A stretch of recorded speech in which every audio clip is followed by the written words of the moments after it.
relation institutionnelle pour le Rocher. Donc après avoir intégré le ministère des Affaires étrangères en 1997, vous demandez une disponibilité pour vous rendre auprès des différentes administrations en lien avec la politique de la ville et la lutte contre l'exclusion. Aujourd'hui, vous rejoignez le Rocher, vous rejoignez le Rocher et vous vous installez dans le quartier de Bondy. Quant à vous, Faustine, vous avez été bénévole et volontaire au Rocher et aujourd'hui vous êtes institutrice.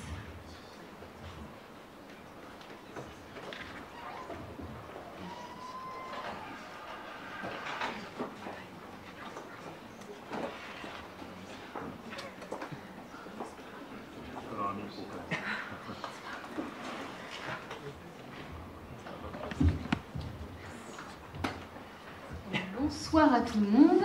Voilà, mettre ça au milieu. On va sortir la montre ici.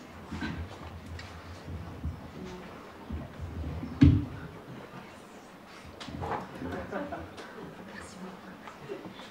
Alors voilà, donc nous représentons ce soir l'association qui s'appelle Le Rocher Oasis des Cités, tout un programme.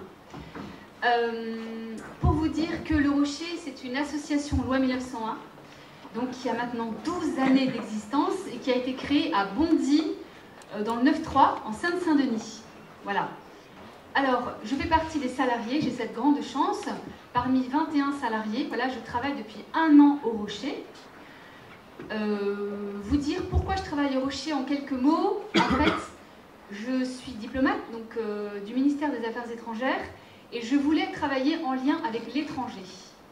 Voilà, donc j'ai travaillé dans différentes administrations par la suite, également en ambassade, et j'avais donc à cœur d'être en lien avec l'étranger. Et en fait, on est dans un pays un peu encore sous les ordres de la République, et je cherchais un peu mon étranger, à vrai dire. Ça manquait de chair et d'os, ça manquait de liens personnels, et je me disais qu'en fait, je courais un peu à travers le monde pour le chercher, et en réalité, il était à ma porte, dans les quartiers, qu'on appelle les quartiers populaires, les quartiers sensibles en France, dans nos banlieues. Et j'ai fait le choix donc de me mettre en disponibilité pour aller au Rocher à Bondy. On a également 7 autres antennes du Rocher en France. Voilà, pour tout simplement vivre avec les personnes issues de l'immigration. On est dans le vivre ensemble au quotidien et on n'est plus dans le blabla qu'on nous serine à longueur d'année dans les médias. Voilà un peu ma motivation en quelques mots et je passe la parole à Faustine. Donc bonsoir, moi j'étais donc il y a 3 ans en licence. J'ai ressenti un appel assez fort à ce moment-là, peut-être que ça résonnera dans les oreilles de certains, à partir, servir sans peur mon frère, la personne que je ne connaissais pas mais qui pouvait le devenir, en tout cas de pouvoir regarder l'autre non plus comme un inconnu à côté duquel je passe sans m'arrêter, mais de pouvoir construire des relations vraies et plus approfondies avec des personnes peut-être qui souffraient plus que d'autres ou qui étaient plus exclues que d'autres. Du coup, je suis partie à Bondy dans le 93 aussi, donc dans le même lieu de mission, et j'y suis restée, j'avais prévu d'y rester 1 an, et j'y suis restée donc 3 ans. Voilà, pour vous dire... donc, pour vous expliquer en 3 mots ce que nous vivons au Rocher, et après on développera des points successifs. En fait, le Rocher, c'est une association qui a été créée pour vivre une expérience de rencontre avec les personnes qui sont dans les cités. Donc on mène des actions éducatives et sociales en fait, auprès des familles et des jeunes qui vivent dans les cités. Et on fait le choix pour cela d'y habiter, de s'y implanter. Je vous laisse Christine développer le premier point.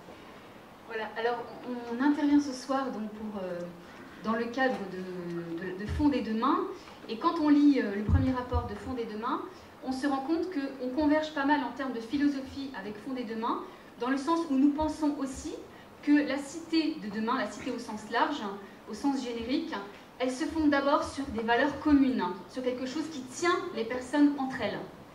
Donc il nous semblait, à travers le prisme de la vie avec les personnes des cités, quelque part que l'on commençait à tisser un petit peu les fondements d'une vie commune pour demain. Voilà, donc on est très heureux d'intervenir ce soir devant vous là-dessus. Alors, pour illustrer ce que je viens de dire en 2 points principaux, On va parler de ce qui nous fait vivre la médiation, le lien entre les personnes, et ensuite ce qui relève plutôt de la culture commune. Alors en termes de médiation, nous l'avons dit, nous faisons le choix d'habiter la cité. Voilà, nous sommes les voisins des habitants, nous sommes à égalité avec eux. Donc on partage le quotidien d'une vie avec quelques questions quand même d'insécurité, d'un urbanisme un peu sympathique des années 70, un trafic un petit peu omniprésent. Ça c'est pour les côtés négatifs, mais aussi toutes les richesses humaines que la cité recèle. Nous avons une soixantaine de nationalités qui sont présentes dans les cités, en règle générale. C'est pour nous autant d'occasions d'aller vers l'autre. Donc, du fait que nous vivons dans la cité, nous allons facilement au-devant des gens. Ça se passe, on va dire, dans le quotidien. Voilà, quand on traverse la rue, quand on va au marché, quand on croise les personnes à toute heure parce qu'on habite là, il n'y a pas les horaires administratifs. Du coup, ça nous permet vraiment d'aller au-devant des personnes et de leur proposer des activités sociales, éducatives et culturelles dans la rue, avec des animations de rue, des cafés de rue, des visites de hall aussi le soir auprès des grands jeunes, qu'on appelle grands jeunes 25-35, et également d'accueillir dans nos locaux du Rocher pour de l'aide aux devoirs, de l'alphabétisation et autres. Et je vais laisser Faustine illustrer ce point plus concrètement. Donc, comme on vous le disait, donc, notre souhait c'est de pouvoir rencontrer vraiment les personnes. On peut avoir le désir de changer les choses, de changer demain, fondamentalement avoir le désir de le changer. Et en même temps, si on ne rencontre pas l'autre dans ce qu'il est, dans sa complexité, en même temps de personne, on ne pourra jamais aller plus loin. Et du coup, nous, ce qu'on choisit de vivre, c'est d'habiter avec les personnes. Donc on devient voisin, donc on devient un proche aussi. Et on fait le choix d'aller au-devant des personnes, donc d'aller leur parler, d'aller se présenter et d'essayer d'échanger. Et donc on rencontre notamment dans la cité de Bondy dans laquelle j'ai vécu avec Christine, des personnes qui sont parfois assez marginalisées et qui n'arrivent pas à rentrer dans des organisations qui seraient peut-être trop cadrées pour la personne là où elle en est aujourd'hui.